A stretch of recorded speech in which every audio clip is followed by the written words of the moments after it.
Baiklah, salam sejahtera saya ucapkan kepada tuan-tuan dan puan-puan dan juga kepada sahabat-sahabat semuanya.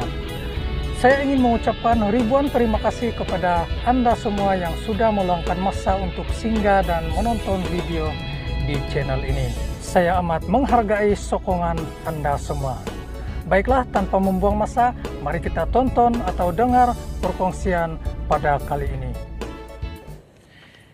Minta Menteri Belia dan Sukan menyatakan apakah pendirian kerajaan terhadap tawaran Malaysia untuk menjadi tuan rumah Sukan Commonwealth 2026, ekoran Victoria Australia menarik diri daripada menjadi tuan rumah tahun lalu berikutan peningkatan kos penganjuran daripada AUD 2.6 bilion menyamai RM8.09 bilion kepada AUD 7 bilion menyamai RM21.78 bilion dengan mengambil kira keadaan ekonomi negara semasa dan kebajikan rakyat. Terima kasih.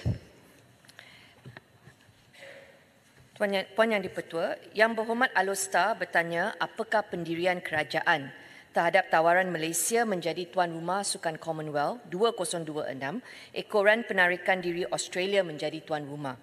Seperti semua sedia maklum, Persekutuan Sukan Commonwealth (CGF) telah membuat tawaran kepada Malaysia untuk menjadi tuan rumah Sukan Commonwealth 2026 dan turut menawarkan grant bantuan berjumlah 100 juta pound, iaitu anggaran RM603 juta bagi tujuan penganjuran itu. Perkara ini telah dijawab oleh saya beberapa kali dalam Dewan ini sejak minggu lepas bahawa Jemaah Menteri akan meneliti perkara ini dalam mesyuarat Jemaah Menteri esok.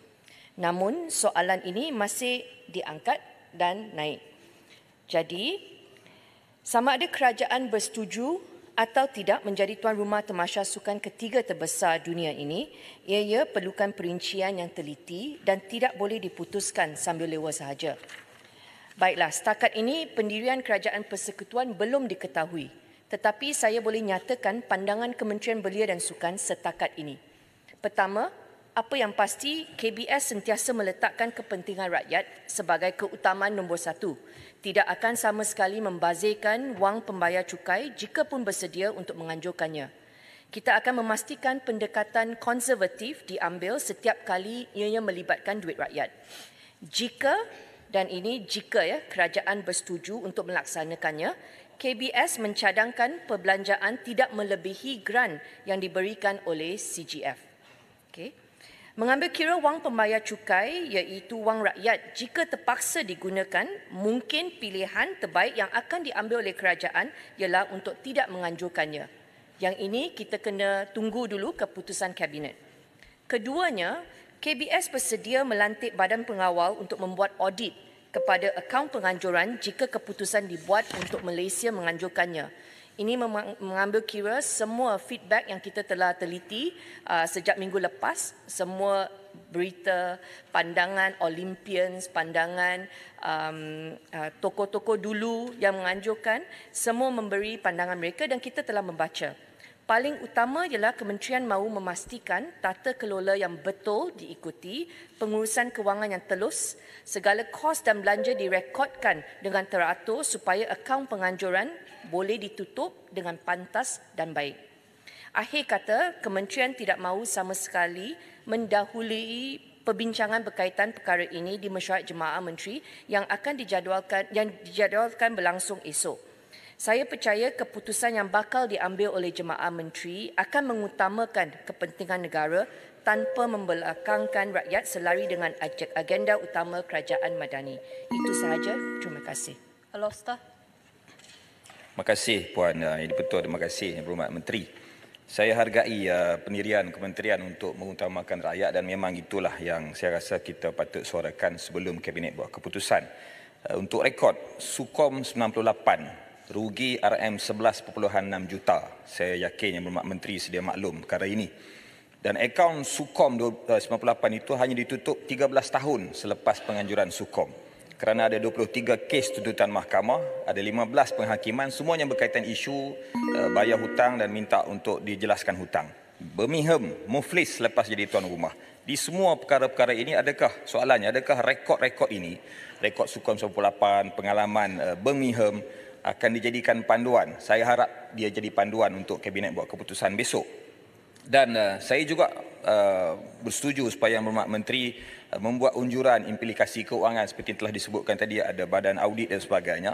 Dan saya sendiri secara mewakili rakyat Malaysia ini, Yang Berhormat Speaker, kalaulah pun kerajaan perlu membelanjakan kos walaupun dapat geran, tapi kita akan ada implikasi kos-kos lain. Kalaupun kos yang sebesar ini untuk buat Sukan Commonwealth pada 2 tahun lagi, saya berpandangan sama seperti Yang Berhormat Menteri supaya lebih baik pembelanjaan itu diutamakan untuk kepentingan rakyat dalam keadaan ekonomi yang terhimpit pada hari ini. Terima kasih Yang Berhormat Speaker. Terima kasih kerana setuju dengan jawapan saya. Tak ada soalan tambahan itu, jadi saya tak perlu jawab lagi. Terima kasih. Patul Bahad. Terima kasih Puan Yang Di-Pertua. Ini satu cadangan daripada saya daripada Bahad. Nak menganjurkan sukan ini bukan mudah dan rata-rata membazir lah. Tapi ada juga yang untung.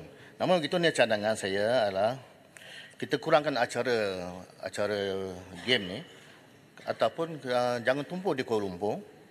Dan data terkini dari Pusat Maklumat Harta Tanah Negara NAPIK pada 2022 mencatatkan lebih 27,000 rumah dah siap tapi tak terjual, yang kosnya lebih kurang 18 bilion. Ini apa kata sekiranya nak dianjurkan 2 tahun akan datang, gunakan